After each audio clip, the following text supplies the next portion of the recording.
We studied the missions in my fourth grade class, like the adobe bricks, how to make them, and how the roof tiles are curved so the water flows down and it doesn't soak the adobe bricks.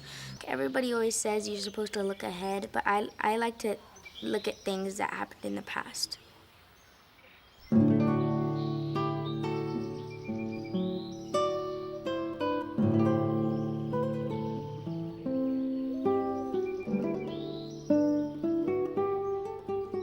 Mission San Antonio was an early mission. It was the third one founded in California. It was the first mission to have over 1,000 Indians. It had the first fired tile roofs. The water system was pure Roman. It all operated by gravity, and the Spaniards had engineering manuals and architectural manuals that were written by Roman authors in the 1st and 2nd century AD. And they were still in the original Latin in some cases in the Padres libraries here on the California frontier. This was one of the 9 missions that was founded by Father Junipero Serra. It was a very peaceful mission, one of the largest and most peaceful. It's one of the oldest, it's one of the most special because it's so peaceful and serene, just like it was in the days of the missionaries. And I think our children and our grandchildren will appreciate history more if they are able to see what a real mission was like, a real community in those days. If you want to see and feel and experience what it was like to be in an early mission, go to San Antonio, because the setting is almost the way it was in the 18th century. You see what they saw, the same view shed. And because of the military surrounding us, we retain that pristine view shed. So we are able to offer a real mission that really looks like it would have looked back in the 1700s when it started. Okay, so that makes 40, right, from our last point. What's unique about this mission is it's one of the only missions in California that is not encroached upon by the city. So this is a very intact archaeological site. Okay. People didn't write in their documents the details of daily life, the kind of pottery that was used, the kind of foods that were eaten, and that kind of thing. People just took that for granted like we do today. And that's the kind of thing that we can find out from archaeology. We need to understand that moment of contact when 2 very disparate cultural groups were meeting for the first time. Franciscan missionaries and Salinan Indians. There's a history here before 1769 when Father Junipero Serra came here. According to the records, there was like 1,300 Indians lived close by here. Back in 1976, the Franciscan friars invited me to come and hold an archaeological field school there at the mission, and I continued on there for 30 years.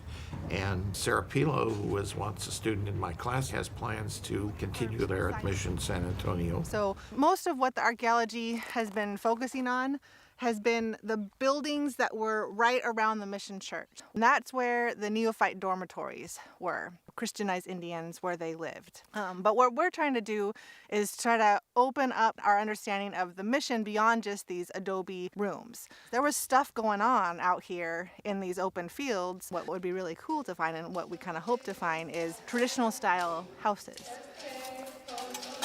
And people just can't come and just start digging.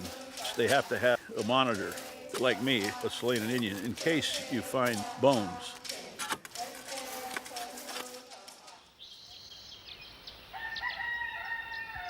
The Spanish were pretty careful about where they sited the missions. They looked for a source of fresh water, good grazing land, but Mission San Antonio was moved once. The original location, down by the banks of the San Antonio River, 2 years later, was dry, a period of drought. And so they had to move the mission about 1.5 miles away in 1773, and that's where it stayed. It's cool because there's right in front of the mission was an olive tree, and it was there for such a long time. Since like 18, like it's big. I imagine myself standing on that tree. It's so cool. The fourth graders of California study California history, and you can't really separate the missions from California history. It's where California began. I'm going to go into the fourth grade, and I'm very excited about it, just to learn about history and to learn about the missions and the people that lived in the missions. It's just fascinating to me to learn about everything back then, and it makes me wonder why everything happened back then. You know that the mission is made out of adobe, and adobe means mud. It's a kind of mud, and it's used to make adobe blocks, and that's what we're going to do here. We're going to make adobe blocks. And we have a lot of kids coming through during mission days, and they get to see what life was like. It opens their eyes. There we go. Most kids really want to learn, and they're doing films about the mission, writing stories about the mission. But it goes like this, and it makes a noise. That was an animal. And we crushed nuts and corn like the Indians did. And it was really cool because I think it's a really cool part of history. We learned that Indians made the missions, and some of the missions had orchestras of the Indians. And I'm a fourth Indian. My grandpa is half. So I felt like some of my heritage was there. The Spanish did not want a military presence here, which I find very ironic because we're now in the middle of the Western Regional Training Center for ground support vehicles headed to war. Mission San Antonio being in the center of that has become a very special place to a lot of the soldiers. I had a commander that came over because he heard that we were a retreat center. He said, "I want all of your rooms for tonight." He said, "Next week we'll be at war. I need these guys melded together to be a unit." We did 60 retreats in 2 years. We volunteered 60 weekends because we just loved the mission. And at night, you know, the stars, the moon, the cross.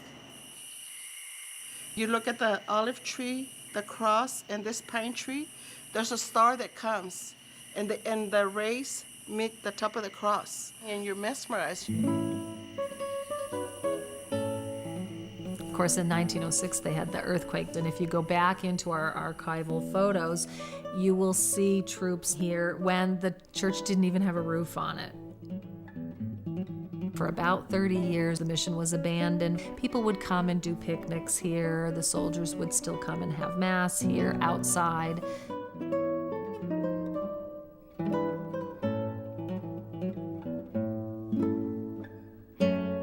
And then in 1948, the Franciscans worked with William Randolph Hearst to restore the church and to rebuild the rest of the facility.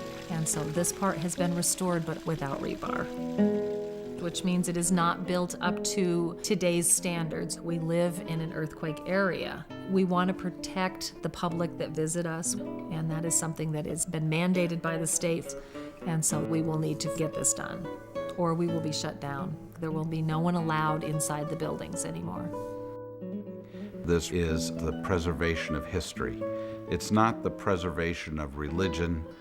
It's the preservation of what helped build California and what turned California into what it is today. All the 21 missions played such a pivotal role in exploration and settlement. I often refer to the California missions as California's pyramids because of their importance not only to California but to the country and to world history. With archaeology, you're usually always at some distance. You find things that people use, but you're not really connected with them. But one of the greatest finds at Mission San Antonio was a floor tile, and it had the footprint of a Salinan child in it. And that's the kind of thing that brings you really close to the people you're studying.